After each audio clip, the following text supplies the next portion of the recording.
come into a sturdy hallway against a sturdy wall like these lockers, and if necessary, put your head towards your knees and cover the back of your neck. This is a cruiser bike, and this is a lot different than the racing bikes that you'll see like these at Twilight this weekend.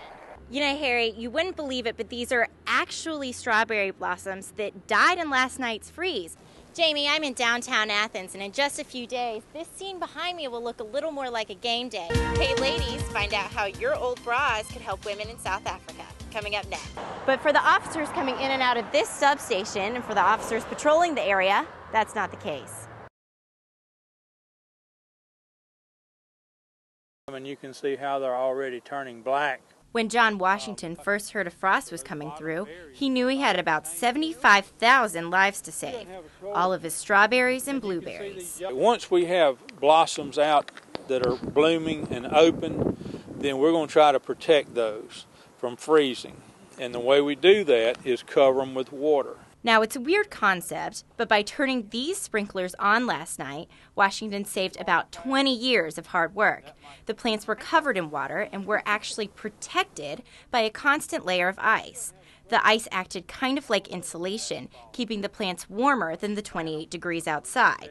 But Washington has a more technical explanation. As that liquid water changes to ice, it actually produces heat. It's physics, it's the law of fusion. And this isn't the first time this has happened to him. And we have protected down to 16 degrees below before. Now, last night, Washington was not only trying to protect these blooming strawberries, but also the blossoms, because in about a month, these blossoms will turn into strawberries. This shack may be the only thing red in this field right now, but with some good weather, he'll see some of the green buds turn to red within the week.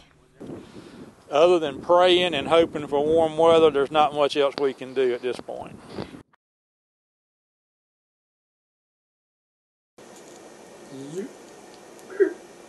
This smoker, who would like to remain unidentified, bought this pack of rolling tobacco today for $3.86.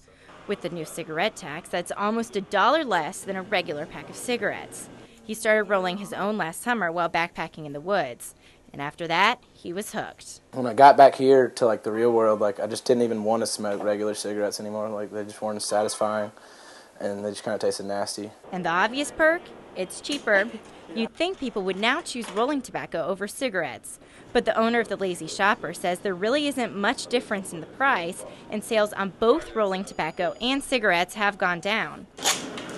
Well, actually, a lot of people used to buy the rolling tobacco. It used to be way cheaper than regular cigarettes. But now the price is almost the same. It's like $1 different. Now, I bought this pack of cigarettes today for $4.50, and this pack of rolling tobacco for $3.99. So that's only about a 50-cent difference. But you get 20 cigarettes in this and 50 cigarettes in this. There are some other major differences in the two. The rolling tobacco lacks the chemical additives of cigarettes, but without a filter, you inhale straight tobacco. And this smoker still prefers the taste of the natural tobacco. So a lot of people say that it's not the same. Like some people like crave the chemicals or whatever, but personally, I don't really tell a difference, and I honestly think this is more satisfying.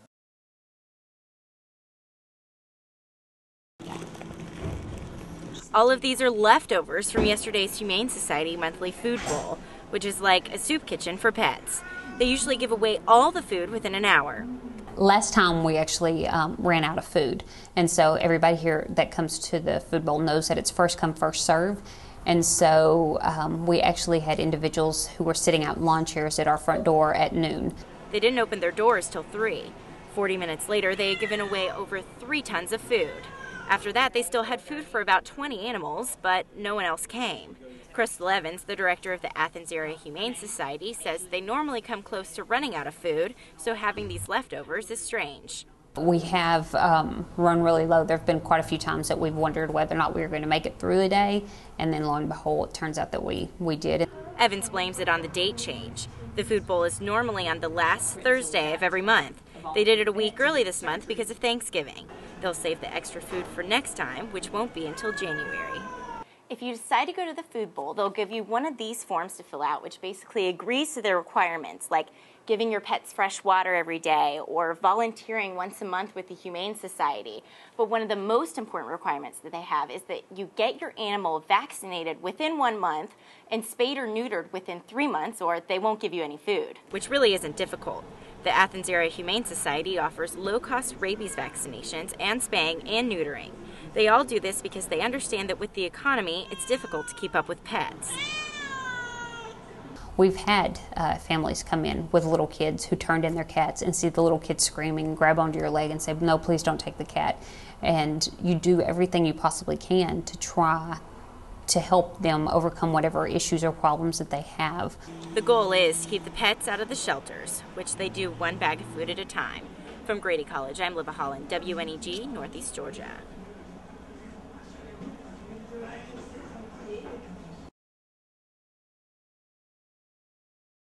Here, what I'm wearing today, print, makeup, carbon, perfume, Robert Pattinson, the room of a teenage girl. But Carlos Lorenz is anything but a typical teenage girl. I lipstick. I have plenty of lipstick.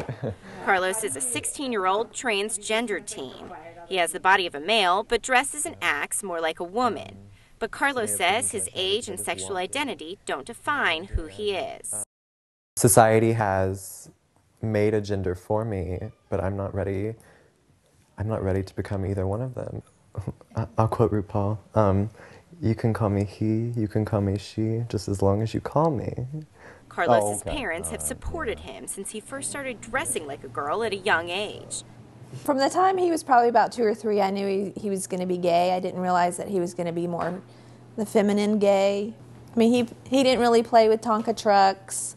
He would dress in high heels and his grandmother's furs. He was in denial the whole time. I was not in denial. Being labeled as different in high school was extremely hard for Carlos. He first encountered bullying during his freshman year at Grayson High School in suburban Georgia. There was like a bunch of different methods of attack in class, over the internet, stuff like that. Like pretty much any form that they could get to me in any way, they did. Sometimes home was not much better. Neighbors who disagreed with Carlos left pamphlets discouraging homosexuality in his mailbox. Carlos's dad, a county police officer, found these messages offensive. I mean, I don't expect everybody to agree with Carlos, to agree with his lifestyle, but I do expect people to respect his right to be who he is. This is America, after all. You know, you're a parent. You're not supposed. You're supposed to be teaching your child not to do that kind of thing. But name-calling and staring seem mild compared to the death threat Carlos received at the end of the school year. He received an anonymous message through YouTube from a student who said they planned to kill him the last week of school. Psychologist Kip Matthews says that sexual minority students can experience verbal bullying up to 26 times every day. It's very difficult to know who is your ally and who is safe to talk to about these kind of concerns. And so, as a result, they just mainly keep to themselves. I like to change it up a lot. True to his personality, Carlos did not react like most. Exactly, I wasn't really scared. I was kind of more bring it on, I was kind of like, all right, let's do this. With mom and dad? So this is when he was a year old. Okay. Of course, it's still hard for Carlos's parents to see him teased, but they stay optimistic. If you don't laugh about it a little bit, I guess the only thing left is you're going to cry about it. Notorious. Carlos dropped out of high school after 2 years. YouTube, which was once a threat to Carlos, is now another way he expresses himself. Carlos says he's confident with who he is and doesn't want to have a sex change. He plans to enter the world of high fashion and be a makeup artist, and he says he won't let his gender identity get in the way.